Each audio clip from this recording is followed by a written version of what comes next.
Bonjour à tous, bienvenue dans cette nouvelle vidéo, bienvenue sur la chaîne si vous la découvrez. Alors aujourd'hui je suis super content car c'est une vidéo où je vous présente des modèles de Mac dans une gamme bien définie. Et je suis super heureux car aujourd'hui je vous présente l'iMac Bandy Blue original à 233 MHz qui a sauvé Apple en 1998. Je suis sûr que vous aviez cru, avec la couleur Bandy et le tiroir CD avec voilà, son petit bouton manuel. Et bien en fait pas du tout, ce n'est pas du tout l'iMac Bandy Blue original, c'est l'iMac Révision C modèle à 333 MHz. Si vous avez regardé ma vidéo sur le PowerPC, vous connaissez un petit peu les différents modèles d'iMac qui ont été édités au fil des mises à jour de celui-ci. Donc très content quand même d'avoir chopé cet iMac sur le Bon Coin toujours. C'était un vendeur qui était dans un collège, si je ne dis pas de bêtises, et qui s'en débarrassait. Je l'ai eu pour 40 €, si je me souviens bien, enfin pas très cher, vraiment un bon prix, en parfait état de fonctionnement. Et donc aujourd'hui, on va regarder ce que donne cet iMac Révision C. Il a la même carte mère que les Bandy Blue originales, c'est-à-dire que c'est galère pour mettre à jour soit le processeur, soit la mémoire. Et donc moi, je ne vais pas m'amuser à le démonter. Je vais vous diriger vers une vidéo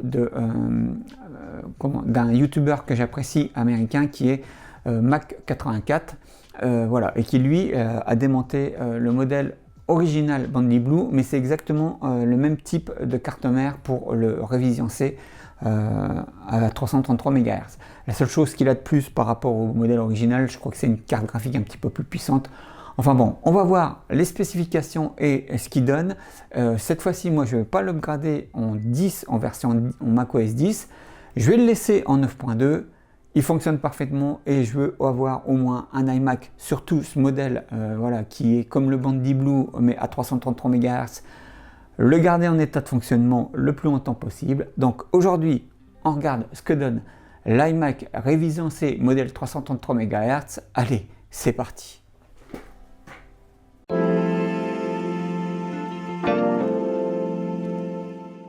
Nous voici pour le démarrage de l'iMac Révision C. Donc normalement il est en parfait état de fonctionnement, d'après ce que m'a dit le vendeur. Alors c'est parti. Yes, petit banc sympathique. Bon, on sait que normalement les iMac G3 vont jusqu'à la 10, la 10.2 je crois, mais là je ne vais pas faire comme les autres modèles que je vous ai présentés sur la chaîne. Celui-ci, je veux le garder en parfait état de fonctionnement, donc je vais le laisser dans son jus avec son système d'exploitation déjà installé. Alors je suis désolé pour vous avez le défilement de l'écran. J'ai essayé de régler ma caméra sur un autre écran cathodique, ça ne fonctionne pas, j'arrive pas à trouver le bon réglage, donc désolé. Normalement c'est la vitesse d'obturation, je sais pas quoi, enfin moi je peux pas déjà aller limiter aux 50 Hz, je peux pas faire en 60 Hz, donc bon bref. Alors voyons voir un petit peu ses caractéristiques. Oula, alors, ok, oui alors ça c'est normal.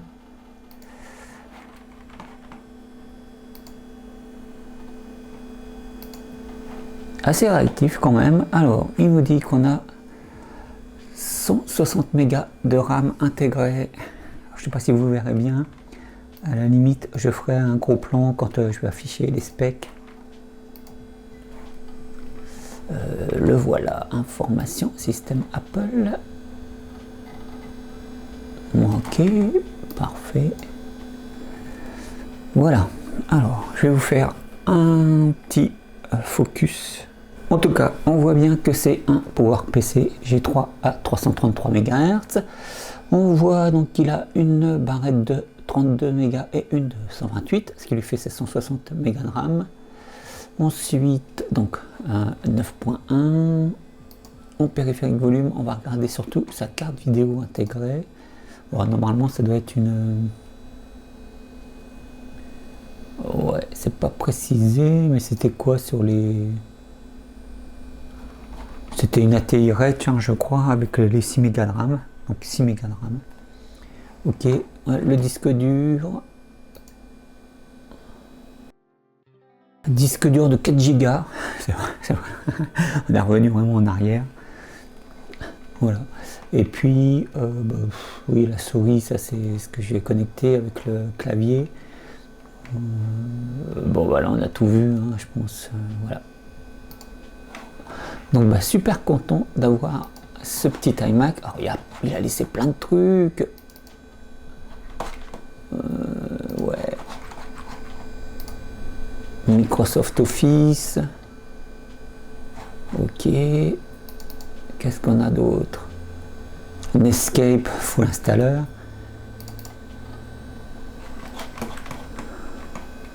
Acrobat 4.0. Stuffit Expander. Ah, une mise à jour macOS 9.22. Qu'est-ce que ça nous dit si on essaye de... Je vais remettre en écran normal. Bon voilà, j'ai remis un petit peu plus, un plan un petit peu plus large. Alors, qu'est-ce qu'il nous dit si on essaye de mettre en 9.22? Bon, on peut pas. D'accord. Bon, si je me mets sur le Mac qui HD, il peut pas le sélectionner. Ok, bon, c'est vite vu. Ok. Bon, revenir. Bref. Bon, ça à la limite. Je verrai pour le mettre en mise à jour en 9.22, mais après, bon, c'est pas essentiel. Hein. De toute façon, un Mac sous macOS 9, c'est vraiment plus utilisable du tout. Hein. Donc, vous pouvez voir avec Action Retro. Alors, évidemment, lui, il surfe sur son domaine où ils ont fait des sites spécialement créés pour macOS 9, où il n'y a pas besoin de gros temps de chargement, mais je veux dire, à part ça, c'est vraiment un ordinateur dépassé, excusez-moi. Bon, en tout cas, très content d'avoir ce petit iMac G3 en parfait état de fonctionnement. Alors, Microsoft 98, ouais, j'ai mes applications OS 9, qu'est-ce que j'ai là-dedans? Oh, il y a plein de trucs. Graphic Converter, Fetch, c'était quoi ça, Fetch? C'était pas un client FTP? Ouais, je sais plus. SAM, utilitaires. Internet Explorer 5.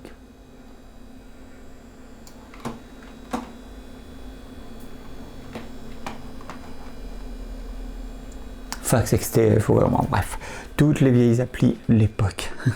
Bon, en tout cas, j'arrête là pour les specs et enfin, j'arrête là plutôt pour le démarrage et je vous file les specs de la machine et on passe à la suite de la vidéo. Allez, c'est parti. C'est en mai 1998 que sort le premier iMac Bandy Blue cadencé à 233 MHz. Celui-ci connut une révision B qui possédait une meilleure carte graphique avec 6 Mb de RAM au lieu de 2 Mb. Sort alors, en avril 1999, la révision C de l'iMac et qui est le modèle que je vous présente ici. Disponible en 5 couleurs dans le Bandy Blue comme l'original, celui-ci avait un processeur à 333 MHz, une puce ATI Edge Pro avec 6 Mb de RAM comme la révision B, un disque dur de 6 Go et 32 Mb de RAM. Un lecteur CD-ROM x24 complétait l'appareil. La machine présentée possède 160 Mb de RAM et peut être portée au maximum à 512 Mb. Mais l'opération est difficile car comme l'iMac original, l'ouverture de la machine n'est pas aisée pour atteindre les composants. Il est sous macOS 9.1 et peut aller jusqu'à macOS 10.3 alias Panther. Bizarrement, il possède un disque dur de 4 Go comme l'iMac original, 2 ports USB 1.1 et une prise Ethernet sans basté. Allez, on passe à la suite de la vidéo.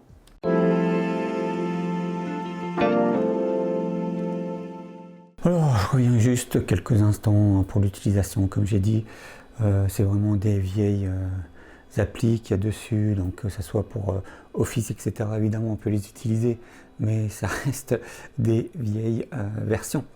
Donc, bon, bref. Utiliser un iMac G3 aujourd'hui pour travailler, c'est vraiment pas le top. Pareil pour le surf, etc.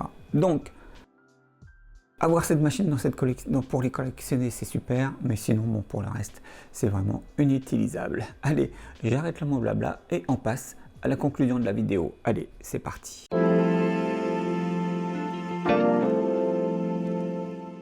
Nous voici arrivés à la conclusion de la vidéo sur l'iMac G3 333 MHz révision C. Voilà, très content d'avoir fait cette vidéo sur ce petit iMac révision C. Comme je n'avais pas pu vous présenter le Bondi Blue original, donc en contrepartie, je vous ai présenté ce Révision C à 333 MHz. Il est en tout point semblable au Bondi Blue, il y a juste le processeur qui est un peu plus rapide, mais sinon c'est le même lecteur CD à tiroir, c'est la même couleur, c'est la même galère si vous voulez lui rajouter de la RAM que sur le Bondi Blue original.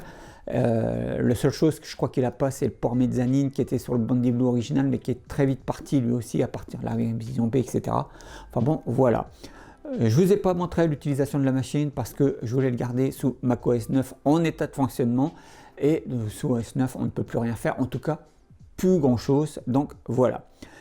Ça me permettait aussi de vous présenter un Révision C, puisque j'avais fait la vidéo sur le PowerPC où je vous avais parlé des différents modèles d'iMac et les révisions A, B et C. Donc voilà, ça m'a permis de vous en présenter une. Et puis, je l'ai toujours dit, le but de ma chaîne aussi, c'est de vous présenter un maximum de modèles différents de Mac. Donc, dans Tact. Voilà. Donc très content d'avoir fait cette petite vidéo sur ce petit Révision C. Si vous voulez le collectionner, je vais vous dire comme d'habitude, ne mettez pas 100, 200, 300 € dedans, même si les vendeurs du Bon Coin vous mettent que c'est collector ou je ne sais pas, ceci, cela, qu'il est en parfait état de fonctionnement, etc. Voilà, ça vaut pas plus de 30-35 €. C'est des machines totalement dépassées et obsolètes, qui en plus vont mal vieillir dans le temps parce qu'il y a des problèmes de condensateur et tout ça. Donc voilà, ça ne sert à rien de mettre des 1000 et des 100 dedans. Même pour le Bondi Blue, même si vous voyez un Bondi Blue neuf, etc., il ne vaut pas 300 ou 500 €. Voilà, je vous le dis. Très heureux d'avoir donc ce nouvel iMac G3 dans ma collection. Je crois que je vous ai tout dit. Je vous donne rendez-vous dans une prochaine vidéo. Prenez soin de vous. Ciao!